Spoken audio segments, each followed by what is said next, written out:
Guys, these are just some tips on how to be a raw vegan, mistakes to avoid, mistakes that I definitely made when I was starting out. What's going on, guys? It's Ted Carr here. Thanks for tuning in. If you're not subscribed already, be sure to subscribe so we can get on with the video. Now that you're subscribed, let's get into it. 7 mistakes that raw food noobs make. What are they? Mistake number 1 that raw food noobs make, people that want to be raw, they come into it, they start watching these raw fooders on YouTube, they get inspired, but they don't stop watching the cooked fooders. If you want to be raw, you've got to stop watching the cooked fooders. You've got to get that totally out of your mind. You've got to focus entirely on the fruit. You've got to focus entirely on raw fooders. You've got to stay super inspired if you want to succeed on raw vegan. We don't live in a raw vegan society. We live in a cooked world. Staying raw in a cooked world requires you to focus on the fruit. It requires you to focus exclusively on sweet, fresh, ripe, raw, juicy fruits and vegetables. Focus on raw food, focus on raw food, focus on raw food. Stay inspired, guys. The big mistake people make is they keep watching these cooked fooders and then they get inspired to eat X, Y, and Z cooked food. But if you want to be raw, you've got to watch raw food YouTubers only. Read books about raw food only. Listen to podcasts about raw fooders only. Just stay pumped up about raw food. Go to raw food festivals, go to fruitarian meetups, hang out with these people who just eat raw food. And that's gonna help you level up. That's gonna prevent you from getting sucked back into that cooked world. If you don't want to go back in the cooked world, this is a fantastic tip for you. So stay inspired, guys. Focus on the fruit. Watch a lot of raw vegan YouTube videos. Mistake number 2 that raw food noobs make is they don't stock up enough. They don't stock up on enough unripe fruit. They don't stock up on enough ripe fruit. They don't stock up on enough apocalyptic food or cupboard food that you can eat at any time, like dried food.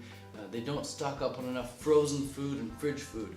Your fridge, freezer, cupboards, ground, shelves should be covered in all types of fruit. You want dried fruit, you want fresh fruit, you want unripe fruit, you want ripe fruit, you want fruit in your freezer, you want fruit in your fridge, cold fruit, warm fruit, all sorts of fruit. You want a lot of fruit, guys. You want so much fruit that you gotta throw some away, that you gotta give some away, that you've gotta freeze them, that you've gotta juice some, you've gotta put into smoothies. You wanna have an abundance of fruit. If I could show you in fact I will show you, I'll show a little video clip right here of my bedroom that I'm in right now. I got cucumbers, I got tomatoes, I got cucumbers, I got coconuts, I got dragon fruit, I got bananas, I got avocados, I got mangoes, I got papayas. What else do you guys want? I got dried bananas holding up this camera right now as a tripod.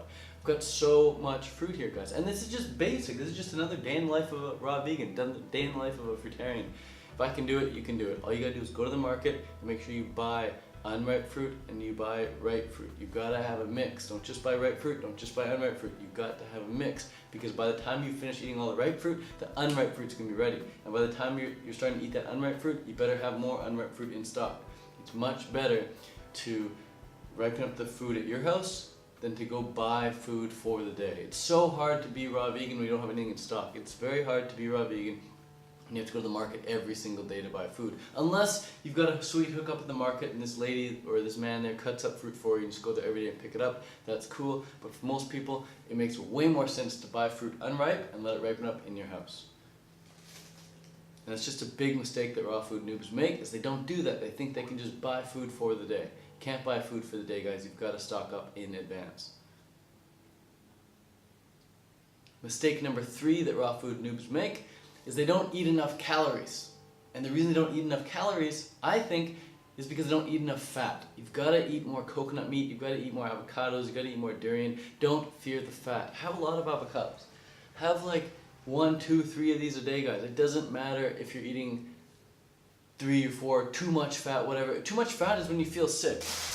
Don't eat so you feel sick. Just eat enough fat so that you feel good, you feel solid, you feel ready, you feel full. There's a lot of people who fear the fat, who think too much about eating too much fat instead of feeling about it. So instead of thinking too much about it, feel about it, guys. Eat 2 or 3 avocados a day if you like. Eat 1 avocado a day if you like. If you don't want any fat, that's totally fine as well. But just if you get hungry, don't fear the fat. Go ahead, have a coconut meat, have some durian, have an avocado. It's really hard to get enough calories on raw when you're just starting out, because your stomach is so small from eating all this cooked food that it doesn't need to be super high volume. Your stomach doesn't need to expand. When you're just starting out on raw food, you need to practice expanding your stomach in order to fit in all the calories. I can sit down and I can eat like 4 or 5 dragon fruit and I'll be pretty full after that. 4 or 5 dragon fruit fit in my belly gets pushed out, gets expanded, it makes me look like Buddha. But other people sit down, they have maybe 1 or 2 dragon fruits and they're full, they're physically full. But you don't get enough calories on 1 or 2 dragon fruits. Then sure enough, 2 or 3 hours later you get really hungry, then you might start craving cooked food again. But if you can fill up on 4 or 5 dragon fruits like I can, then you're not going to be as full because you're going to have all the calories. But because you're raw food noobs, they just can't get in enough, they can't physically fit in all those calories, all that volume. They've got to have more fat. You've got to have more avocados, you've got to have more coconut meat. You can have dried fruit if you want. You can have a lot of dates and dried bananas and things like that, and dried apricots and dried raisins. But that brings me on to the next mistake raw food noobs make, and that's mistake number 4, and that is too much dried food. Dried food replicates cooked food. It's just extremely dense. So it replicates it in that it's very dense. I would say it replicates it in that it's addictive or anything. It just replicates it because it's very dense. But if you're eating a bunch of dried food, and you're saying, oh, I'm filling up on dried food because it's easier to get in the calories that way, you've got to watch out for your teeth, man. I would encourage you to soak your dried food first and maybe blend it into a smoothie and then drink it like that. I encourage you to rehydrate your dried food.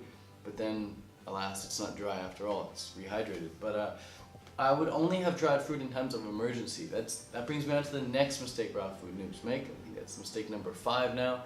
That is, raw food noobs, they think, oh, I'm eating a totally natural diet, I don't need to look after my teeth because animals in nature don't brush their teeth. Well, it's true animals in nature don't really brush their teeth, it's true animals in nature even have really shitty teeth, but if you want to have shitty teeth, don't brush your teeth, don't floss. But if you want to have fine teeth, you want to have great teeth, you've got to floss, you've got to brush your teeth. It's a mistake a lot of raw food noobs make. They don't take care of their dental hygiene. They go to the dentist, like, oh my god, I have all these cavities, I'm going to blame the fruit. Why would you blame the fruit when 99% of the people in the world who get cavities don't even eat that much fruit? There's kids these days growing up in Thailand here, I'm seeing them eat candy all the time and eat just like absolute crap, and their teeth are horrible. They don't eat much fruit at all. And all the people going to the dentist these days, they're not raw vegans, they're not fruitarians, but it does happen that when someone goes raw vegan, they go fruitarian, and they finally go to the dentist after 18 months of never going to the dentist, never brushing their teeth, thinking they're all natural. They have a bunch of cavities. But you've got to floss, you've got to brush your teeth on a raw vegan fruitarian diet, just like you would on any diet. Don't think just because you eat this way you're absolutely invincible and you're not going to get any cavities or anything. That's a big mistake raw food noobs make. I don't want you to make the same mistake. So brush your teeth, floss, and rinse your mouth out after every single meal. Rinse your mouth out after every single meal. Huge. What's another mistake these raw food noobs make? I got a list right here. Oh, here's one. They eat hard to digest foods. You gotta eat foods that rub into your skin. I've said this before and I'll say it 10,000 times until it gets rubbed into your brain here. You've gotta eat foods that rub into your skin.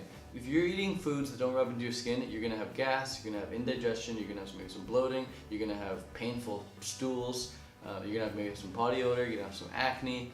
But as soon as you start eating foods like baby foods that just rub right into your skin, you're gonna eliminate all those things. Your digestion's gonna be smooth.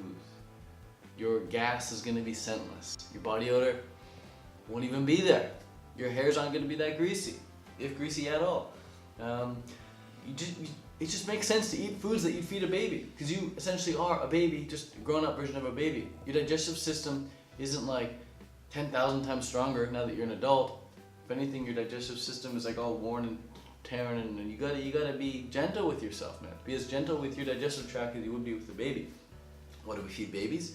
Avocados, bananas, papayas, coconut water, orange juice. All these things, they rub right into the skin. Mangoes, they rub right into the skin. Apricots, peaches, plums, nectarines, these things, they just rub right in.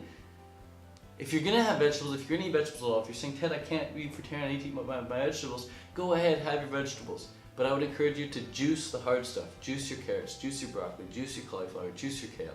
And if you're gonna have a nice salad, have some iceberg lettuce, have some baby spinach, have some really soft romaine lettuce, and then mash in some avocado in there, mash in some tomatoes, things like that. Mash it in. Make some nice baby food for yourself, right? What else we got on this list? Is that all of them? Is that all the 7 mistakes? So we got the stay inspired one, the stocking up, not eating enough fat. Oh, another mistake, I think this is the last one. Yeah, this is the last one. Yeah. Last mistake, the 7th mistake raw food noobs make. They're not patient. They're just rushing into this and they want the results overnight.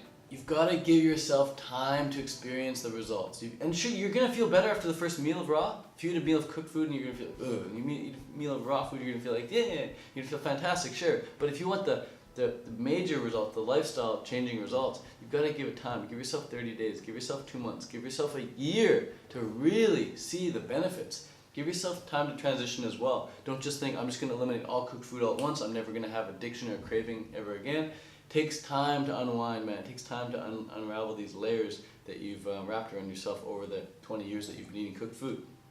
So allow yourself to detox, man.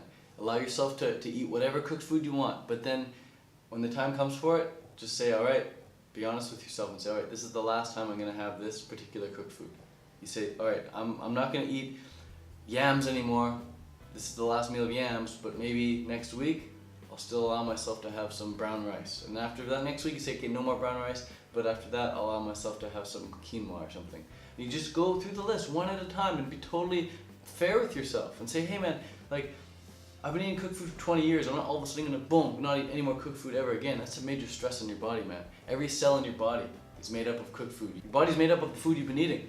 And if all of a sudden you stop eating all that food, your body starts going into stress mode and thinks, where the hell is all those calories coming from? Where is that food that we grew up with? Where is the food that we've been subsisting off? Where's the food that has made me who I am?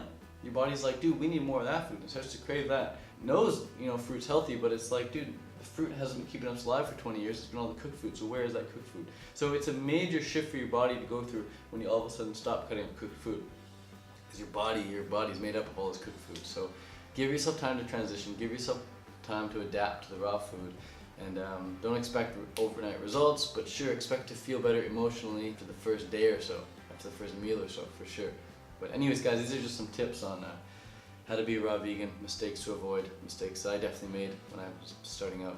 But I've been doing this now for 7.5 years, and I don't want you to make the same mistakes. So thanks for watching. Make sure you subscribe. Seriously, if you've watched this far into the video, do everyone in the world a favor. Hit the subscribe button. Let's get this channel to 100,000 subscribers by the end of 2017. I'll see you guys in the next video. Peace.